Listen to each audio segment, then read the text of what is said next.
Spent 27 years in prison. I've been out 9 years. I'm going to tell y'all how my co-defendant snitched and told everything. Well, I was 13 years old. Chris was maybe 14 years old. We had met in the juvenile detention center. We had both gotten into some trouble, not together. But I didn't know him then and he didn't know me. So we met in the detention center. When we had gotten out, we were sentenced to the same program. It was an out program where you can go home every day, but you got to check into this program. So we wind up meeting there and we talked and everything. And he told me then that his daddy worked for the detective St. Pete Police Department and that his daddy had all these guns and this and that and the other. So he was like, let's break into my dad's house and get all the guns. So I had told Chris, I was like, nah, man, I don't get down with guns. I don't like guns, man. I don't mess around with guns like that. And so he was like, well, I know some other areas that we can break into and it got a lot of money. So in jury. So I was like, yeah, I'm down with that. So anyway, we met up. We had at the program the next day and we walked off together. And I was like, Chris, man, you got to steal a car. He was like, I don't know how to steal a car. So I taught him how to steal a car because somebody taught me when I was younger. And I had been stealing them since I was like 9 or 10. So I taught Chris how to steal the car. So anyway, we had to stole a car, BM. So we in the car. So we go and we hit a couple houses, get some money, we get some jewelry.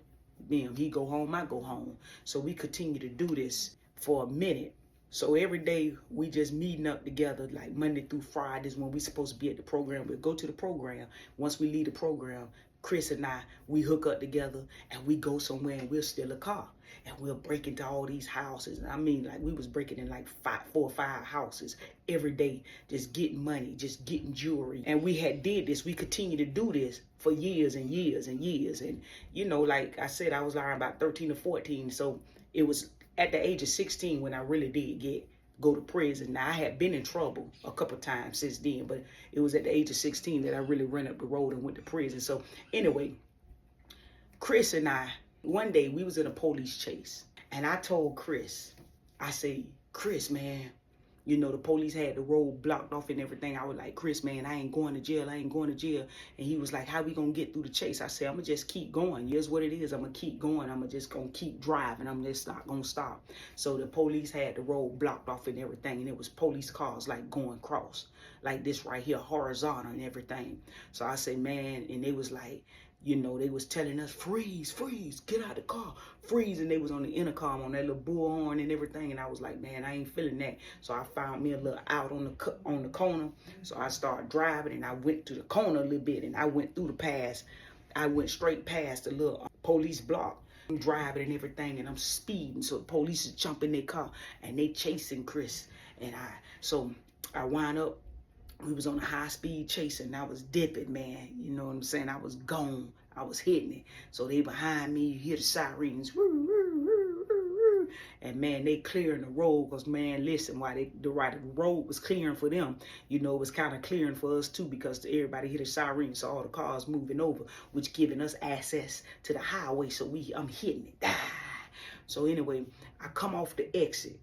And as I'm coming off the exit, you know, you got more polices and everything already. They done called and radio, they communicating. So as I'm coming off the exit, you got about 2 or 3 just coming at me right there. So I'm hitting it, man. So I told Chris, I went down this road and they had like 4 or 5 semi-trucks. I say, Chris, man, listen, this is what you do. So I saw the trucks up there. And so I started telling them ahead of time. I said, man, when I get up there, I'm going to slow down, bro. And when I slow down, you jump out and you roll up under the semi. I'm going to keep going, man. They ain't going to even see you. They're going to keep chasing me. Now, I knew that could work because me and my friend that did this before, one of my other friends that I did a crime with, we've done this before. And I was the one that jumped out and I rolled up under the truck. And they never saw me, and they kept chasing him, and he did get away. So we knew it would work. Chris, he's a white boy, man. When I got near the semi, Chris got out, he rolled under. But a couple of the police stopped. I saw him in the rearview mirror. I saw him stop. I said, man, this boy ain't do it right. He done got caught. So Chris got caught. So anyway, you know, I'm still dipping and everything. So I look back and I see that the police, they fading off. They stopped chasing me, I guess, because they got Chris now. I got away, I parked the car, and I started walking. So I'm walking and everything. I went home. I ain't say nothing to nobody about nothing I did. I just kept it a hush. Feel what I'm saying? Then nobody know what time it was. And so I'm praying to God that, you know, maybe Chris didn't get caught. Maybe they just stopped chasing me. But I did see the cops slow down once I let him out. And he posted that rolled up under the semi-truck.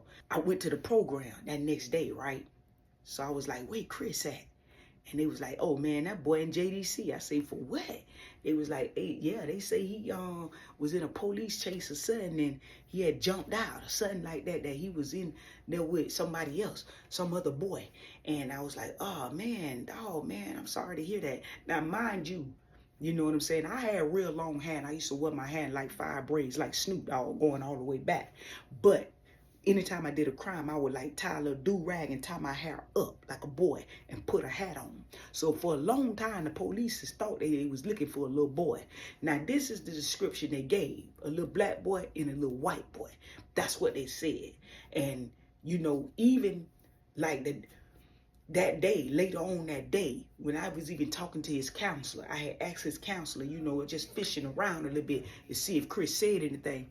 And then his counselor said, yeah, he got caught up in something. Him and some little black boy he had was hanging out with. And I was like, okay, yeah, they think I'm a boy.